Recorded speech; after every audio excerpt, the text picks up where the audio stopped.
नमस्कार। मेरा नाम डॉक्टर जी.एस. श्रीवास्तव है। मैं पिछले 65 वर्षों से अंग्रेजी के अध्ययन, प्रशिक्षण, निरीक्षण तथा मार्गदर्शन में अपना योगदान देने में प्रयासरत हूँ।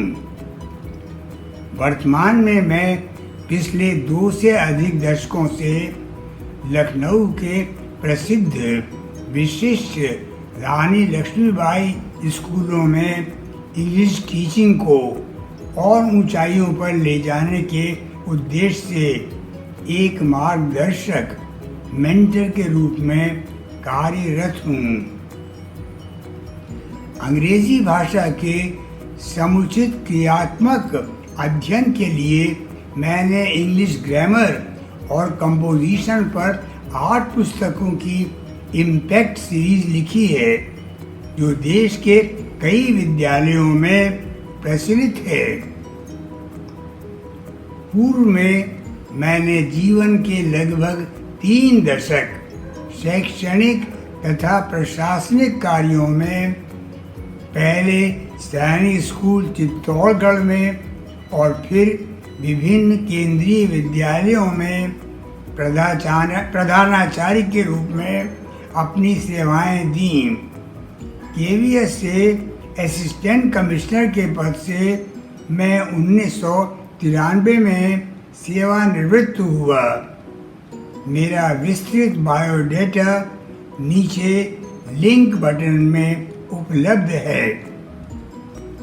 बचपन से ही सत्य की खोज मेरे जीवन का लक्ष्य बन गई। पाप और पुण्य, सुख और दुख, कारण और निदान के विवेचन में कई वर्षों समय लगाया। घर का वातावरण ज्ञान तथा संगीतमय होने के कारण कुछ घंटे प्रतिदिन स्वाध्याय के लिए निकालना संभव हो सका। अंग्रेजी महाकवि मिल्टन के महाकाव्य पैराडाइज लॉस्ट और हिंदी महाकवि जयशंकर प्रसाद के महाकाव्य कामायनी में मुझे जीवन के इन महत्वपूर्ण प्रश्नों के उत्तर मिलने की संभावना लगी। इन महाकाव्यों के तुलनात्मक अध्ययन पर मुझे मेरठ विश्वविद्यालय से PhD की उपाधि मिली। मानव मूल्यों का निहित सत्य अभी भी स्पष्ट नहीं हुआ था। तत्पश्चात मैंने गीता का अध्ययन प्रारंभ किया। दोस्तों, कई वर्षों अध्ययन के उपरांत ज्ञान, कर्म, भक्ति, योग, संन्यास, त्याग आदि का स्वरूप समझ में आने लगा। गीता के भेद तथा सार को सरल स्वरूप में सामान्य जनों में प्रचलित करने के तथा घर पर पहुंचाने के उद्देश्य से मैंने गीता के सभी 18 अध्यायों को सरल संक्षिप्त हिंदी में लिखा है। गीता में संस्कृत श्लोकों का अन्वय और संधि विच्छेद कर गीता तथा संस्कृत का प्रचार करने के उद्देश्य से मैं कार्य कर रहा हूँ। 2 क्लिष्ट अध्यायों का विस्तृत परिचय लिखा है और अपने निष्कर्षों से इस परिचय को मुक्त रखने का यथासंभव प्रयास किया है। गीता के मर्म को सविस्तार समझने के लिए 2 प्रबंध, गीता प्रतिपाद्य और गीता विवेचन लिखे हैं।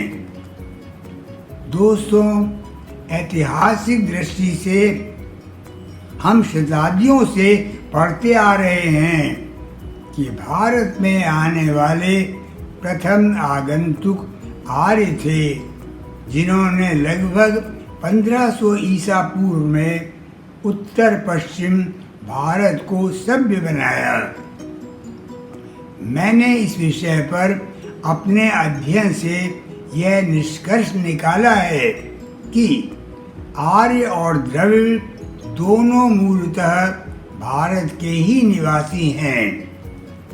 1920 में मिली मोहनजोदाड़ो और 1921 में मिली हड़प्पा सभ्यताओं को आधार माने तो हम कह सकते हैं कि आर्य 3 सहस्र वर्षों से भारत में रहने वाले सभ्य नागरिक थे और सुमेर, मिस्र और चीन के साथ समृद्ध व्यापार कर रहे थे। इस संदर्भ में मैंने रामायण तथा महाभारत पर लघु पुस्तकें लिखी हैं। मेरा आपसे अनुरोध है कि संस्कृति समझने के लिए गीता तथा इतिहास समझने के लिए रामायण और महाभारत पढ़ें और गर्व से कहें कि भारत विदेशियों का नहीं, द्रविड़ और आर्यों का देश है और अति प्राचीन सभ्यता का स्रोत है। दोस्तों, मैं YouTube के माध्यम से इन विषयों पर अपनी एनालिसिस और विचार अलग अलग भागों में सीरीज के रूप में प्रस्तुत कर रहा हूँ। मुझे उम्मीद है कि लॉकडाउन के इस पीरियड में कुछ समय हम इन जानकारियों के बारे में साझा कर सकते हैं। आपके विचार और प्रश्न नीचे कमेंट्स में ज़रूर लिखें। इन सभी विषयों यानी गीता, महाभारत, रामायण और भारत में आर्यों और द्रविड़ों का इतिहास मैं आगे अलग अलग प्रस्तुतियों में मैं अपने विचार आपसे साझा करने का प्रयास करूंगा। इन सभी विषयों को मैंने हार्ड कॉपी के रूप में उपलब्ध कराया है, जो कि आप रुचि अनुसार मुझसे प्राप्त कर सकते हैं। नीचे लिखे लिंक में मुझसे संपर्क करने के लिए डिटेल्स देख सकते हैं। आप मेरे ब्लॉग लिंक देखें पर भी विजिट कर सकते हैं। नमस्कार।